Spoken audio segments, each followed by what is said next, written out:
Hey everyone, and welcome to Chef AJ Live. I'm your host, Chef AJ, and this is where I introduce you to amazing people like you who are doing great things in the world that I think you should know about. As we continue with TrueNorth Health Center Week, my guest today is one of the staff doctors at TrueNorth, Dr. Csilla Veress, and she is going to be talking about a very important yet overlooked topic, sleep. Please welcome her to the show. It's so great to see you again. Oh, it's wonderful to see you again as well. Thanks for having me on. Oh, my pleasure. How long have you been at TrueNorth now? I think we're going on seven years this October, 7 years. So it's been a long time. That is fantastic. I bet you're very gratified having a job where you actually see your patients get well.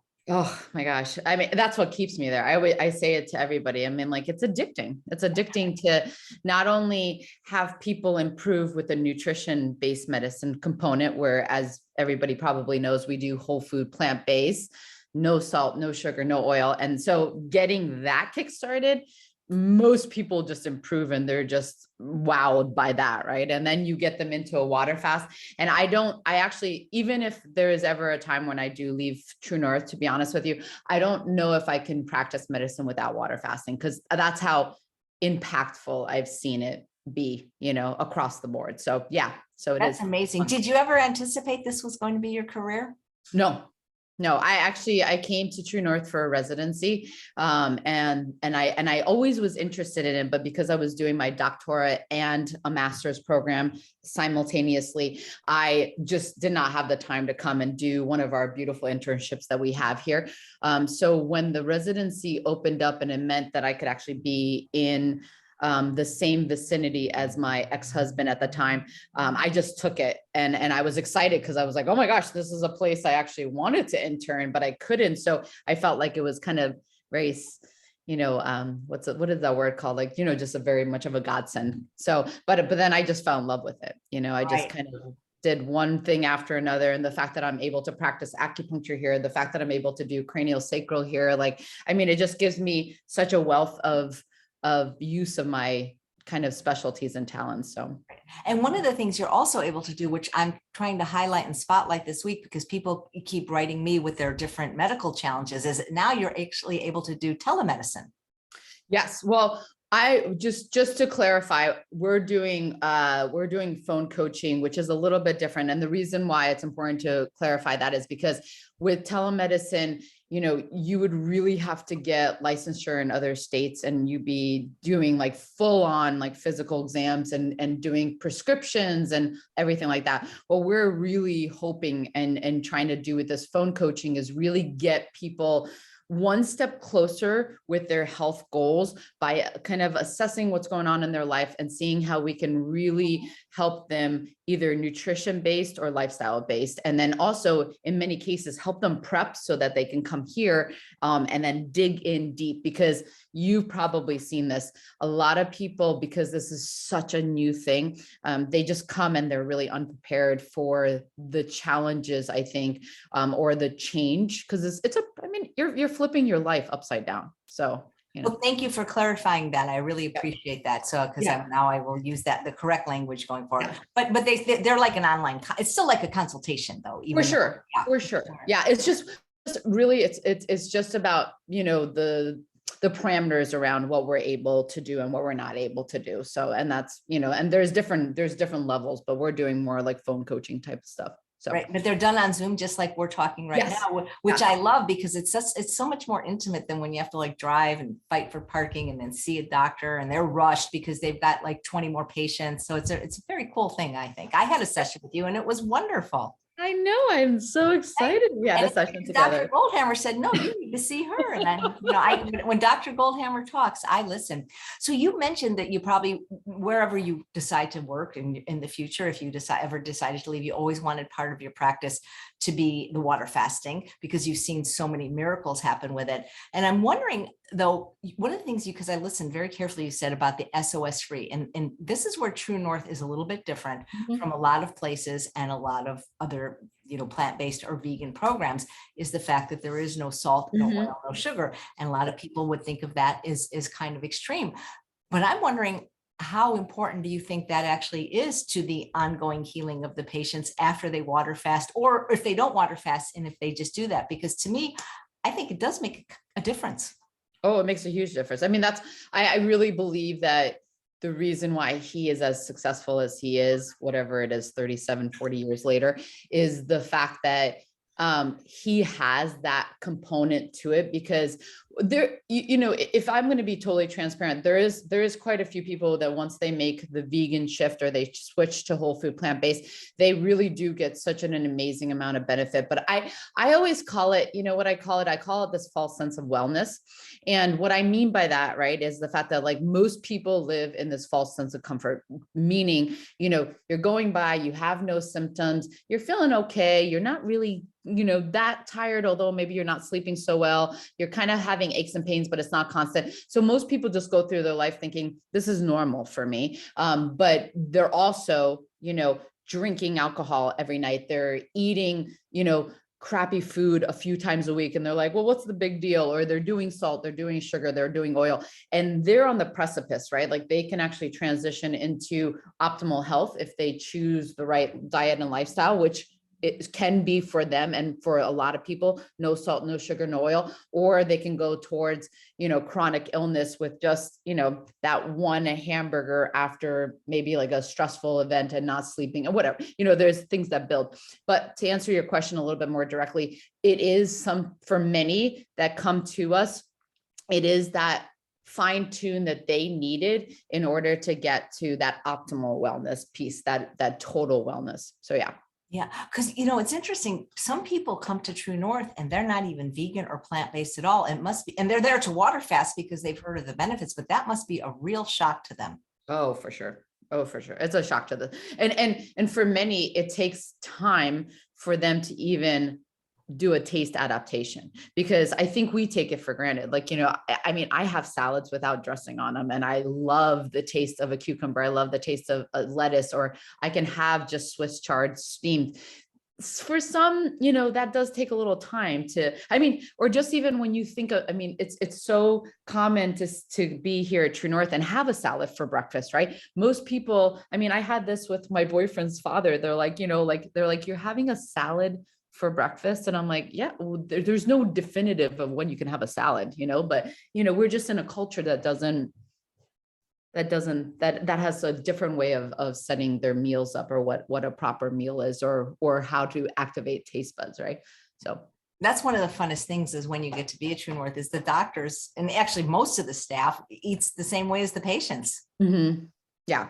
Yeah, absolutely. And he set it up in a way that, I think he's so generous in the sense of like allowing that interplay with the food. So you really get a good sense of what a patient goes through, which I think is not only nourishing to the staff, but also I think it helps when patients are like, well, this is the struggle I'm going through. This is the challenge I'm going through. So you'll have staff that comes in same way.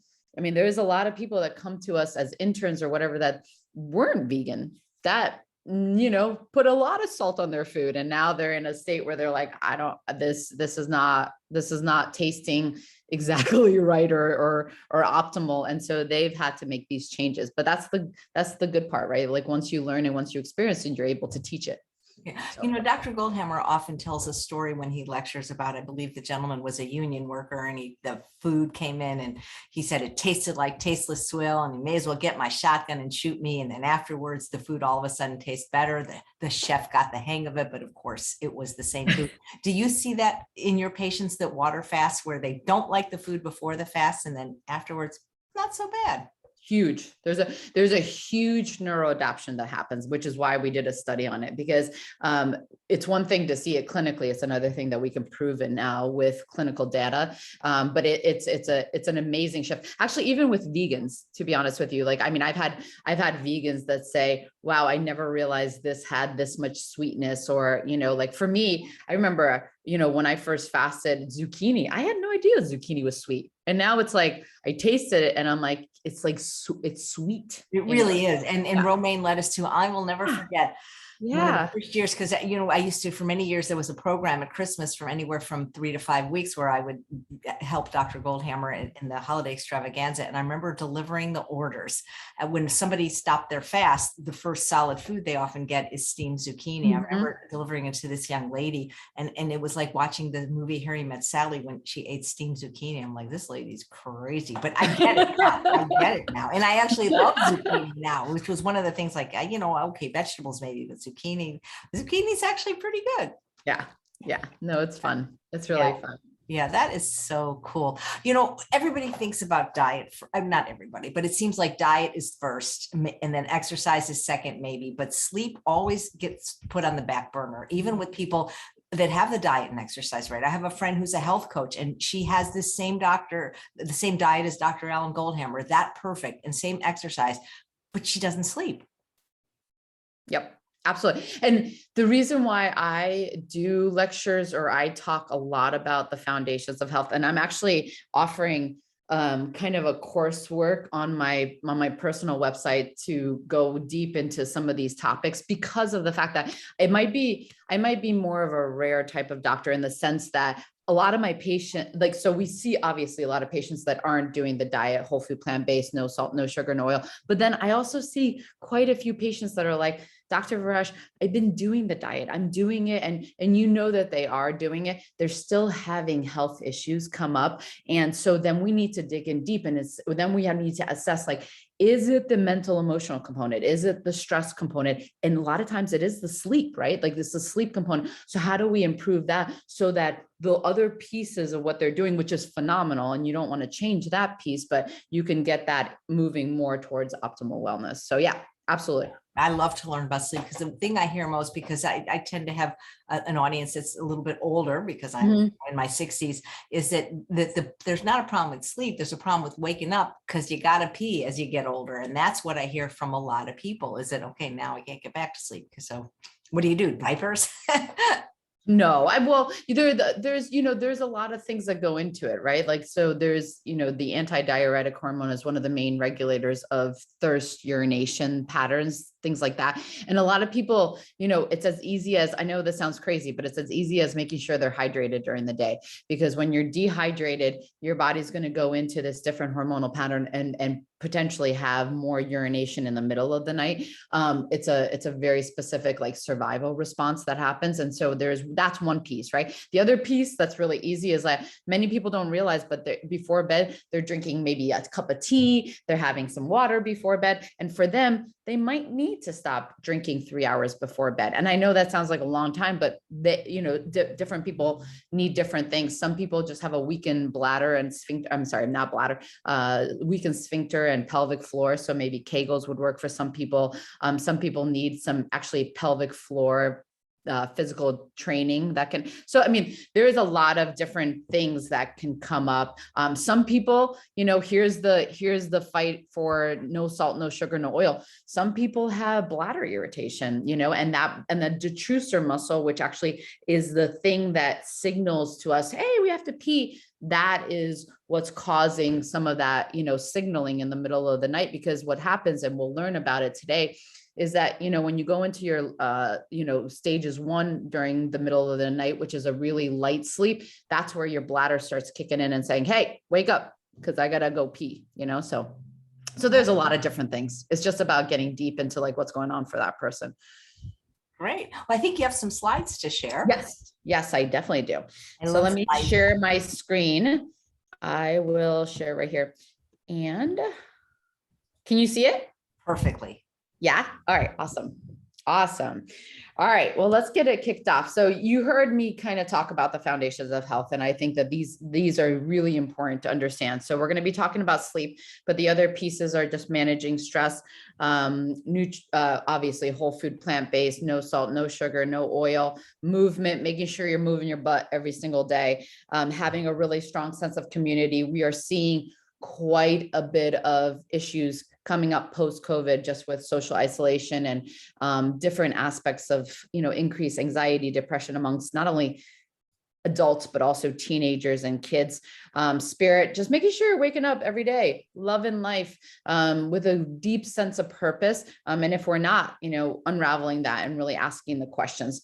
Alan was one of the famous researchers in the 1970s when we started really digging deep. And I love this quote because you'll understand by the end of the lecture why this is such a beautiful quote. But if sleep does not serve an absolutely vital function, then it is the biggest mistake the evolutionary process ever made. And the reason why he says that is because we know time and time again, we've done this literature, the majority of people need 7 to 9 hours of sleep. And that is where you get optimal health. So if you are not getting 7 to 9 hours of sleep, or if you're putting this on the back burner, or we're thinking about this is not like an important thing, then why would we need it? Like, why is it so important? And we're going to explain why. So why do we sleep? We sleep for actually whole body, holistic health. So mind, emotions, basically mental health as well, and physical health. In the brain, there's a couple of things that we know for sure that sleep helps us with. Number one is it helps with neuroplasticity, which means structural changes or changes within the brain, within the neurons that allow us to constantly progress, constantly evolve as well, right? One of the things that we talk about even with neural adaptation has to do with neuroplasticity. So that's one thing that happens while you sleep. The other thing is about memory and cognition. So our ability to take in the outside information from the world and our ability to then store it so that we can associate and make associations with other things that we're learning. If there's somebody listening right now and you've been with Chef AJ for years, and you've been listening to this, I'm starting to pick up more and more things. But the reason why some of those things make sense is because you're building this beautiful, right, kind of library within your brain. That happens, that library building happens when you are actually sleeping. One of the things that we know is that our thoughts and what we learn go into kind of a temporary storage container in our brain. When we sleep, we have now seen or found that information that's in our temporary storage container goes into something deeper and gets stored for long term. You can imagine just a room. If you keep piling in stuff, there's going to be no space to add in more. And so our brain is actually very similar to that. So if we don't have this ability to kind of really organize our thoughts or to organize the different informations that we learn, we are going to quote unquote, right, lose things along the way. So our brain, this is one of the things that sleep helps us with, which is actually pretty phenomenal. The other thing too is sleep helps us detoxify the brain. So many people have heard of beta amyloid, plaques, or, tau proteins or things of that nature. And most people hear about it because we're talking about early cognitive decline, or we're talking about dementia or Alzheimer's or Parkinson's actually disease as well. We're talking about, but the thing that many people don't know maybe, or they haven't heard of, is that these are actually normal proteins. These are not something that we need to fear. What we need to fear is once these proteins change their nature and they start to deform and they start to cause these plaques to form. Those plaques are the things that are really damaging. The reason I'm talking about that is because of the fact that when we sleep, there is something called our glymphatic system that's in our brain. When we're sleeping, that glymphatic system takes all the excess beta amyloid proteins and it takes the excess waste products, because every time you think, every time a brain function happens, there is a waste product that happens. So it's just kind of like on a macro scale, right? When you eat something, you poop, right? Or you pee. So the same idea, you're taking something in your brain that has a process that has a waste product that has to get out of the brain at some point. And so that lymphatic system actually expands. It actually goes faster during sleep and allows us to detoxify. So this is really important. And this is like it's relatively newer research coming out about that. not only have we known or know about the fact that, obviously when we're awake and when we've gotten a good amount of sleep, we are able to learn, like I said, and we're able to take in information and really retain it. But the other piece of this is that when we are not sleeping, it actually does affect our prefrontal cortex. The reason why that's important to understand is because that prefrontal cortex is also one of the ways that we perceive stressors. So when we are not sleeping or we don't sleep well, one of the things that we absolutely do see is we're not able to deal with stress as well. And one of the other pieces, which I talk a lot in my stress management course, is the fact that when we're highly stressed, so if we're not sleeping, we're not handling stress well, if we're having more stress in our lives, the prefrontal cortex and the amygdala, and your amygdala is your emotional powerhouse, right? So it's kind of the emotional seat of the brain. That prefrontal cortex, who's almost like the CEO, is not cross-checking it. So you can become more emotionally hypersensitive, right? You're not maybe thinking as clearly as you have in the past. So these are the different things that can come up when we tend to see issues with sleep or sleep deprivation. The other thing that we know is that when we are getting really good sleep, we are able to produce enough of these beautiful neurochemicals, serotonin, dopamine. You guys have all heard about this, right? Or like everybody's heard about this, especially if you heard about the pleasure trap. So in order for these to be really well managed, one of the things that we need is definitely to have a good 7 to 9 hours of sleep. We've done multiple studies out there or we can look at multiple studies where we have seen definitely an increase in suicide ideation. We've seen a increase in anxiety, an increase in OCD type of tendencies, an increase in depression for individuals that are sleeping less than 7 to 9 hours. So we definitely do see that in society, or when we're assessing insomnia as a whole. Moving into the body, one of the biggest reasons we're really studying sleep too is we're asking the question, what else is causing the obesity epidemic, right? What else is there, not even what else are there other factors that goes into this? Then, as you all know, food is a huge impact on this, right? So if we could get the entire world eating whole food, plant-based, right? I mean, there's so much power in that. But what we're starting to look at is like, is there any other components that we can view? And there are. And one of the things that we know is that leptin and ghrelin, and you might have heard of this, right? Leptin is that hormone that helps you feel full, right? So you're eating, it gets released from the fat cells and it says, hey, stop eating, right? The ghrelin, I always think of the G, so it starts with a G. Think about when your stomach is growling, right? Grr. So the G can help you remember that that's a hunger hormone. So when you're hungry, ghrelin gets released and says, hey, can you eat something? Well, what happens is those two usually are really well balanced, meaning that they can help you feel full. They can they can make you feel hungry when it's necessary. But when you are sleep deprived over a chronic period of time, what starts to happen is you start to actually have an increase in ghrelin and a decrease in leptin. It can even go into, especially if you're not eating whole food, plant-based, it can even go into something called leptin resistance, where leptin is being released, but it's not being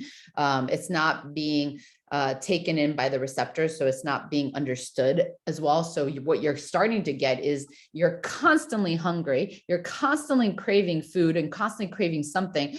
And your ability to feel satiated or your ability to feel full is not there. Like, so you just eat and eat and eat, and you're just not satiated whatsoever. So this is something that can happen when you are definitely sleep deprived. And they've done studies showing that, guess what?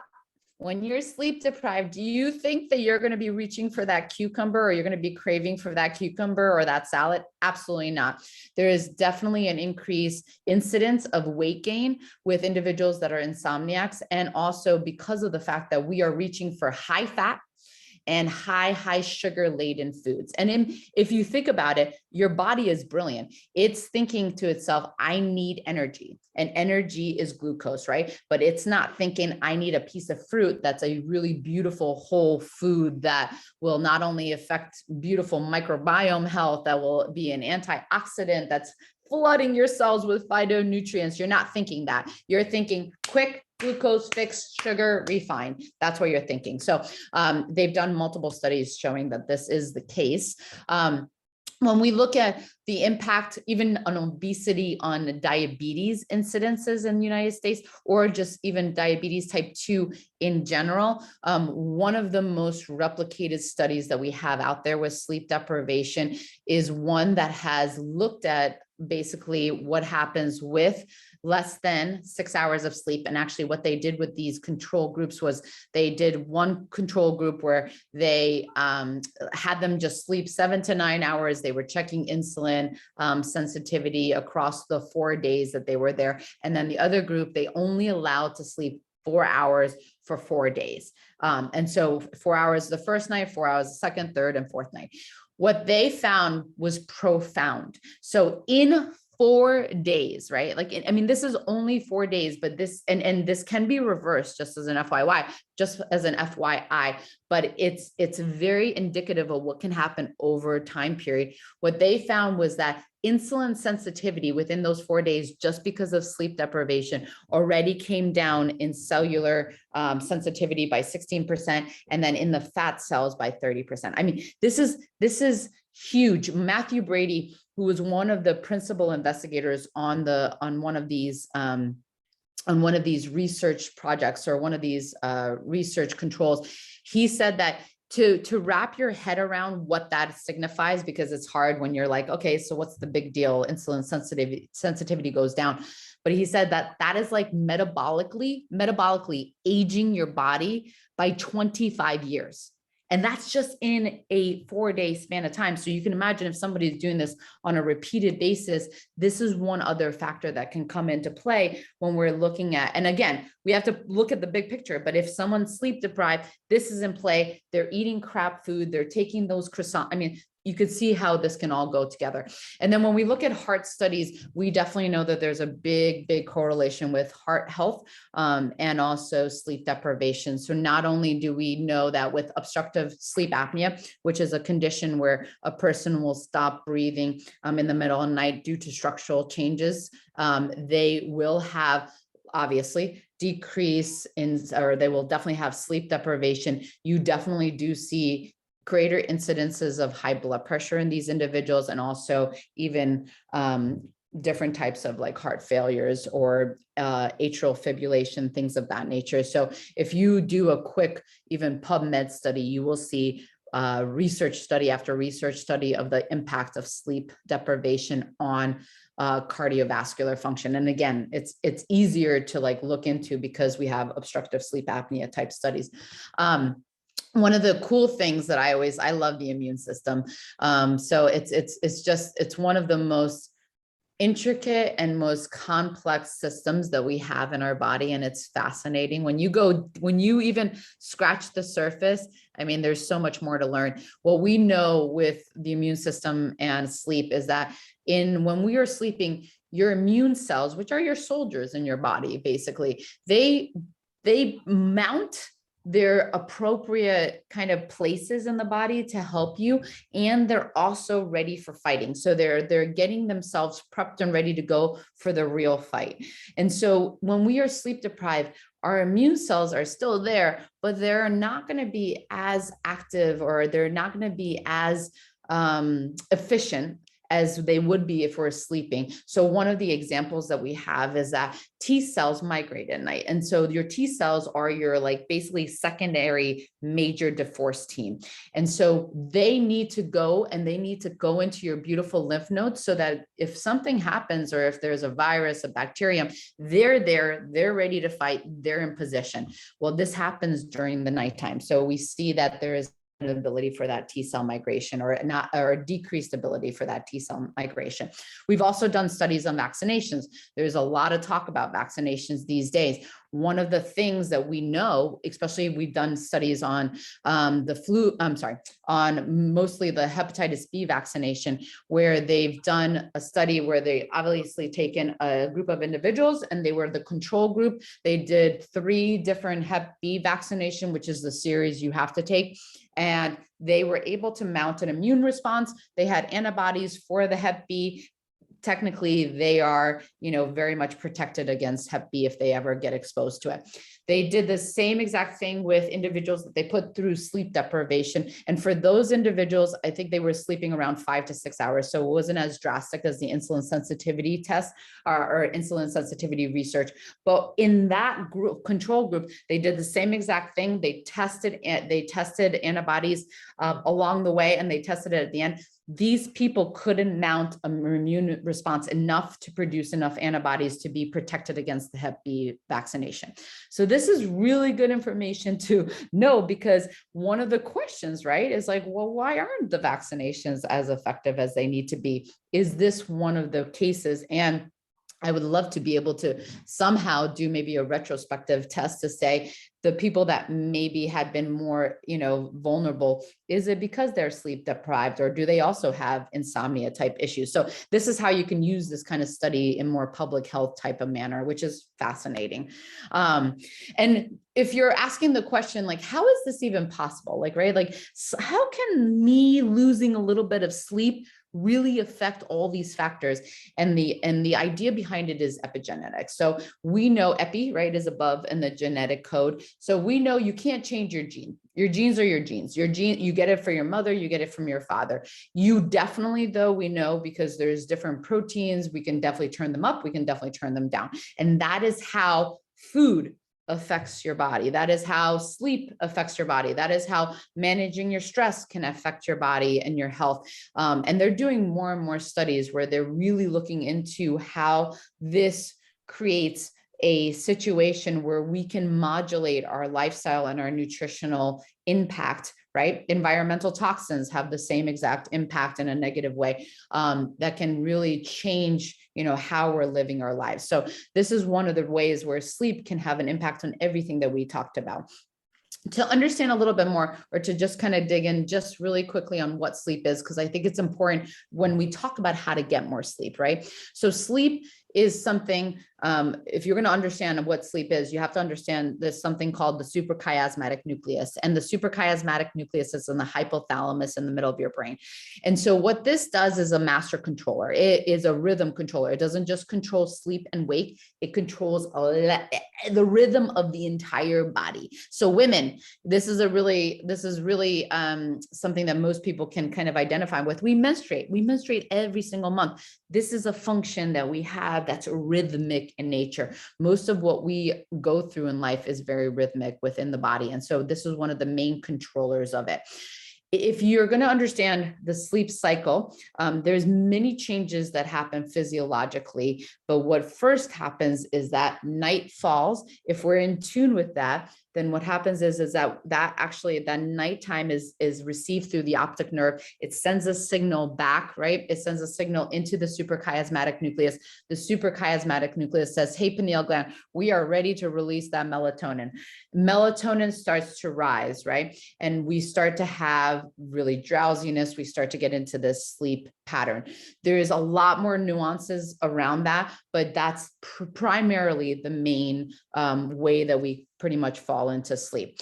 Melatonin is a really powerful hormone. It's not only just used to help with the sleep-wake cycle. We're looking at it now where we know that as an individual ages, or as chronologically ages, melatonin drops naturally. But what we're also finding is that with individuals with Alzheimer's, that actually is much lower. Melatonin is much lower than what you would average from just that chronological age. So there's definitely something that melatonin has with cognitive health. The other thing that we've been studying it, and this is something I studied when we were doing breast cancer research, personally is melatonin is used as an antioxidant. So we have seen it being very powerful and as a tool when we're doing comprehensive type of oncology care, where we are giving melatonin in a high dose.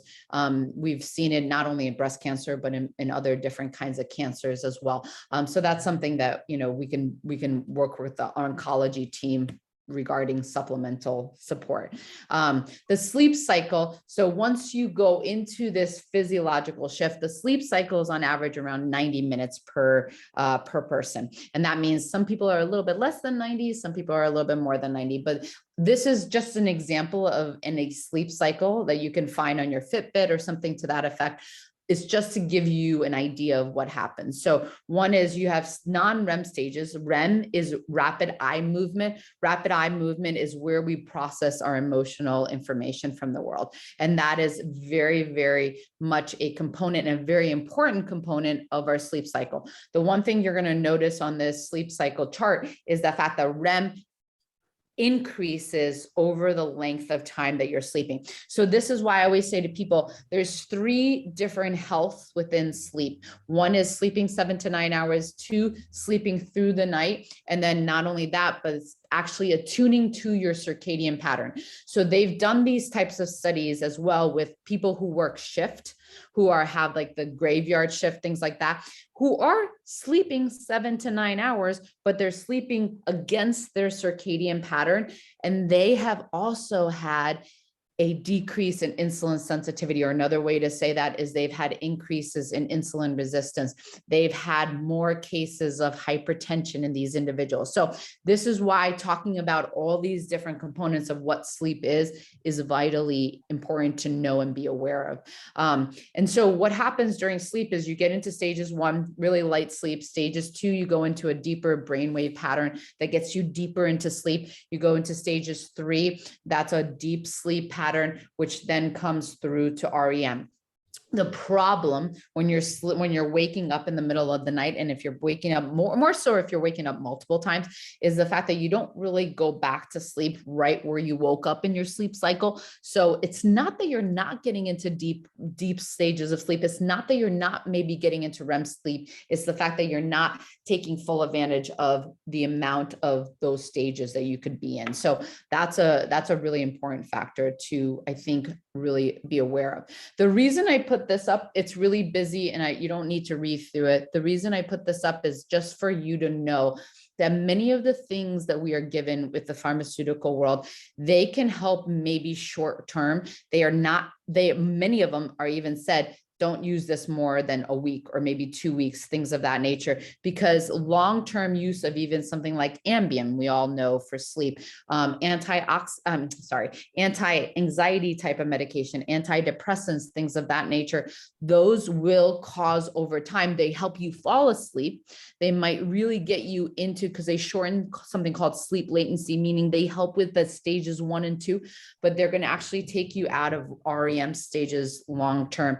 And there has been an increase. They've been doing multiple studies where there is actually an increase in mortality rates with individuals that are using hypnotics as well. So it's really good to know. And it's good to just ask your doctor about, what are my options when it comes to if you do have insomnia.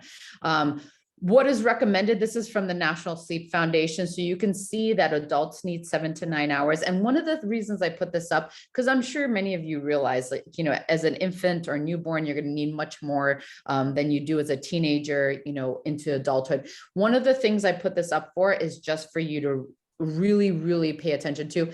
If you are 65 and older, you still need 7 to 8 hours of sleep, right? So what is normal and what is common is 2 totally different things. So I hear a lot of people say, Dr. Veress, I am like 70 years old. I'm like, as you get older, you just don't need that much sleep. That's not true. It is very common in our society to see 65 and older not sleep, but there's a lot of reasons around this. Remember, if you look at average death rates in the United States, when we start going past 65, we start to lose loved ones, right? There's a lot of loneliness in this age category. We're starting to lose community, right? We might have to move to where our kids are or where our grandkids are. Believe it or not, it was shocking for me to read it. This is one of the largest populations where abuse happens. People are maybe, and in this day and age where marijuana is becoming much more, what's it called, approved and legalized, we're seeing more marijuana use in this age group. It's a very high addiction rate to alcohol because people are in pain, right? So they're on multiple pain medications. There is different medications that will cause people, we were talking about urination before, right? There's actually different medications that maybe will cause you to wake up in the middle of the night to urinate, things of that nature. In addition to other things, right? Maybe these are individuals that have more acid reflux that will keep you up at night. This is where we start to see maybe anxiety, depression, things of that nature. And we see this also in adults, of course. So those are some of the really common robbers of sleep, in addition to, right, caffeine. Drinking coffee at any time of the day can actually cause sleeplessness. Caffeine can do that, especially if you're very sensitive to coffee and any kind of caffeine for that matter. That can be even sodas, that can even be green tea. This is where eating late at night, we're going to be talking about this, but this is where eating really late at night can impact you. This is where if you're eating that sugar cookie at night, this is going to keep you up at night. So not only what you eat, when you eat is going to be really important as well. For just a quick tip, I'm going to go over this a lot, but for those of you who might be in a situation where you're waking up in the middle of the night, or even if you're having trouble sleeping, I recommend, if you're doing intermittent fasting, do your intermittent fasting where you're extending your nighttime, meaning that instead of skipping breakfast or doing your 8-hour window from a lunch to a 6 or 7 or whatever you're doing, make sure that you can have dinner earlier. And so then your nighttime fasting window is longer. That's going to help a lot with insomnia specifically. So anything, right? Anything that deviates from nature is going to prevent you from sleeping. So staying up too late, these computers, they're amazing, but the more you're on them, that blue light is going to stimulate that suprachiasmatic nucleus. And it's going to say to it, hey, guess what? It's 12 noon out. You don't need to be sleeping. And so that whole physiological change that happens to get somebody sleeping is not happening. So of course, after you're working really late at night, not only are you maybe thinking about what you're doing the next day, but your whole entire system is saying, we don't need to sleep. It's broad. I mean, it's daylight out. So the more you're doing that, the more you're conditioning that part of the brain to really shut down those physiological responses. If you don't get out a lot into nature, that's also going to do it. One of the best ways, one of the most studied best ways to get yourself back in sync if you can't sleep is to get yourself out multiple times into nature. And the reason why is because every single time you go out, what you do is you sync up your suprachiasmatic nucleus with nature. So they've done the study. If you go camping for long term, you are going to sync with the natural patterns, meaning you're waking up with the sun, you're going to bed with the moon. And that happens when we see this also, what happens with individuals that are living, let's say in Alaska, or places where there's such a huge shift, right, in light and day patterns, or light and day hours, I would say. And then we talked about it, like even eating processed foods, right, is going to cause different shifts with how we're sleeping. So can you catch up? Yes, you can.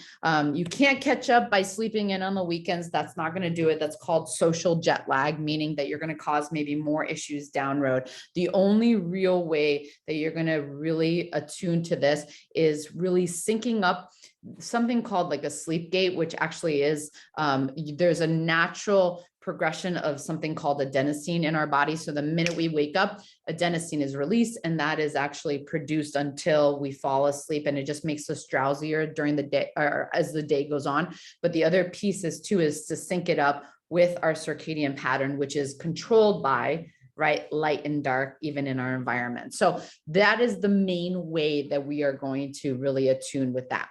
In addition to that, just some really simple tips. This is just to get your thought process going, because in some cases we might, I mean, this is something I see patients about all the time. I mean, I counsel just on sleep sometimes. So sometimes it's about going deeper, but here's just an overview so you can really understand it. One is, really just figuring out foundations of health. Are you eating whole food, plant-based, no salt, sugar, oil, right? Are you moving every day? Are you stressed out, or do you have good stress management tools? Do you have a strong sense of community, or do you feel like you have a social network? Do you have a strong sense of purpose? Are you getting well hydrated during the day? Do you make sleep a priority? I set my alarm to go to bed, right? So I make sure that I am sleeping at least 7 to 9 hours. I usually sleep 7, but at least 7 hours per night. Are you making your bedroom the ultimate sleep haven? I always say the bedroom should be for 2 things: sleep and sex. That's it. Just those 2 things. Get everything else out of there. Get your office out of there. Get the computers out of there. Even, I know people are going to hate me for saying this, get the TV out of there, because that is another thing that's going to activate blue light, right? And then, of course, intermittent fasting, like I just talked about, is a very powerful tool. And then most people don't know, but there's so much literature. The reason why community is talked about so much is because there is the intimacy part, the ability to be with someone and have that interaction that sets off hormonal kind of control mechanisms, that sets off different types of neurochemicals that will help with not only sleep, but that will help continual sleep, like actually sleeping through the night. So that's a really big component. And so when I work with patients, the first thing I ask is, let's go through foundations. Or you can ask yourself, am I, right? And then talking about, we just talked about the intermittent fasting piece, but am I, giving myself at least 12 hours of a intermittent fast, meaning am I eating from the time of dinner to the time of breakfast, at least 12 hours, right, of fasting? And then if you can, push it up. But as I mentioned, if you're going to push it in the fasting window, make sure you're eating maybe dinner a little bit earlier if it's possible. Eliminating alcohol is one of the main things you can do. Alcohol, it's a sedative, so it's going to help you fall asleep. It is the thing that can drive you waking up in the middle of the night. So if you're drinking that glass of wine, even if it's just once, that can be the thing that's driving you to wake up in the middle of the night. So I always just recommend this across the board. Doing some sort of like really calming, restful meditation can be vitally helpful. You don't have to do it in the middle of the road. I actually prefer not that you don't do it in the middle of the road. But you can do it anywhere. Just make sure you're even 5 minutes. 5 minutes of meditation, deep breathing. We talked about this, just getting yourself exposed to nature is going to be vitally important. So get out there. It can just be for even a 5-minute, 10-minute walk. Just make sure you're going out multiple times, right? Or at least looking out your window. If you have windows, at least looking out the window. And then prepping for sleep. What I mean by this is making sure you're creating yourself a ritual. So not only creating the ultimate sleep haven, but also when you come home from work, shut off everything. Don't do work at home. Have that beautiful, if it's like 3 hours before bed, have that beautiful cup of tea that allows you, and it can be an herbal tea or even a hot cup of water works too, but it's just kind of setting the tone saying, hey, I'm getting ready for bed, right? Closing the blinds down, right?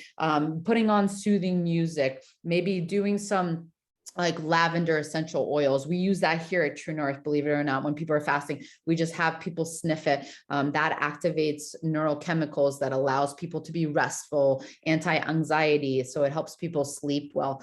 Instead of watching TV, maybe do family hour. Sunday nights are one of my favorite nights because I get to hang out with my boyfriend and his mom and his grandmother, and we play Rummikub, which is such a fun game, right? And so just bringing back even board games is amazing. With making the bedroom the perfect sleep haven, one of the things is making sure that it's 65 degrees or around there. That is our optimal sleep temperature, right? If you have a lot of light noise because you're living in the city, really get blackout curtains. I'd rather you fall asleep, because once you get that in the habit, you're going to find that it's going to be easier. If you live in a dry place, get a humidifier. If you live in a really wet place, maybe get a dehumidifier. If you live in a polluted place, maybe you need an air purifier. So the idea, what I want to just stimulate within you is the fact that if you're not sleeping, think about some of these things that could be causing that sleep or that lack of sleep. And then finally, I talked about this. So really like we don't talk about it enough, but having really not only a loving relationship or working on that loving relationship, but also having a close network of people that you know you can trust or have support around is vitally important. These are the things that can show up when we're trying to sleep, or I mean, this is why they always say, don't go to bed fighting, right? Because when you're fighting, you're not allowing some of these natural hormones to come through, and that can cause sleeplessness. That's one of the reasons why, right? There's other obviously reasons, you just even with relationship, but this is one of the big pieces as well. And then with that, I'm hoping that that kind of helped to start to get people's brain working around sleep. Wow, this was so good. I'm gonna have to watch it again. You know, I love what you said about sleep deprived people never eat a cucumber. Well, it's rare, right? I'm probably Alan does. I will say probably Alan Goldhammer will. And you can train yourself too, right? But most people, they're not going to go to a cucumber, you know, in that state. And when they've done multiple studies, people are going to really be much more drawn to things that have a quick, number one, you want to boost your serotonin. So you're going to be choosing that high fat, sugar rich food. And again, you want sugar, like you want energy, quote unquote, right? Even though it's not a good sense of energy, but your brain is automatically going into that instinctive state. If you'd like, you could stop screen share, then we can see. Oh, sorry. Oh, no, Yeah, that's okay. definitely. Well, you know, you mentioned about the circadian rhythms, people that work at night that are shift workers. I find, especially when they're struggling with weight loss, that's so hard because we're a 24-hour society now. Yep. Well, and I get real with my patients, you know, like, I mean, if I, you know, one of the big questions I ask what I ask my patients is like, what do you feel like is standing in the way of you being healthy? And many people are like, well, I work at night. And I just say, can you either quit your job, number one, or can you ask for a different hours, because it will end up killing you. Like, I mean, this is the thing we really have to start understanding that sometimes the way that the world is working is not, we try to fit ourselves into it, but in some situations, it really is affecting our livelihood or how we live. So it's a tough question, and it's a tough situation to be in, but that's what you have to start thinking about, is like, is it really worth it? You know, so that's got to be just so hard. Yeah, no, very difficult, very difficult. You mentioned the blue lights, you know, and it's funny because we have a TV in the bedroom, but we really don't watch it. And I think it's because now we watch everything on our phone and everything like that. But I find for me, sometimes just watching something knocks me out. Like the minute I put it on, I must sleep. I don't know, maybe I'm peculiar, but just like watching like a little video or something, I'm out. Well, and it might be for you, like, the thing is, like, you need to shut your mind off, you know what I mean? Because you're always, I mean, I love it. You're always full of creative ideas and things of that nature. And so for some people, it is like this thing where you're able to stop thinking, and you know, that helps with that. But there are studies where they've looked at people who watch not only TV, but also their computers repeatedly for hours and hours and hours. And I don't know what you do, you know, what your nighttime schedule is, but potentially maybe you're not watching your computer screen late into the evening either. So if you're just putting your screen on for a little bit of time and you're out, that might not be enough of a registering in your suprachiasmatic nucleus either. So yeah. I love that super chiasmic nucleus. Say that 3 times fast, right? Yeah, well, I appreciate, you know, cause it's just, it's so, you know, people want to be popular, and Dr. McDougall has always said people want good news about their bad habits. And, you know, I respect all opinions on this show, but so many doctors are just so lenient with the coffee and the alcohol in general. And I think they're talking general health, but like, I really appreciate what you said about how for a lot of people, it's not very favorable if you're having sleep problems. For sure. Well, it's not favorable for a lot of different things, you know, like, I mean, I get real, like, I mean, if the only time when I'm like, yeah, that's fine is when, you know, you hear somebody that's like literally like thriving and doing awesome. And they're like, this is my last little thing, and I just love it because it's this ritual and it really doesn't affect me. Then it's like, if that's the only thing, like, I'm not going to go nitpicking, but across the board, like I said, even a little bit of coffee can affect how we respond to stress. Whether if somebody is diabetic, they shouldn't be having that sort of thing. So yeah. The thing is it's not benign. I mean, people No. always cherry pick studies that it's good for one thing, like a lot of these doctors now, I don't know, some cardiologists, plant-based cardiologists, oh yeah, I'm drinking 5 cups of coffee a day because this study showed this. But just because a study shows it's good for one thing, it doesn't mean it's good for the totality of the person. And it's still a drug. And I love, what I love about the doctors at True North is you guys tell the truth. It may not be popular. It, like Dr. Goldhammer says, it's maybe not what you want to hear, but it's what you need to know. Mm-hmm. Absolutely. Yeah. And that's important. Yeah. And then people can take it, however they want to take it at that point. So yeah, and that must be hard for people that have the habit of drinking coffee every morning and alcohol every night to come to True North. And that must be a real shock to their system. Oh yeah.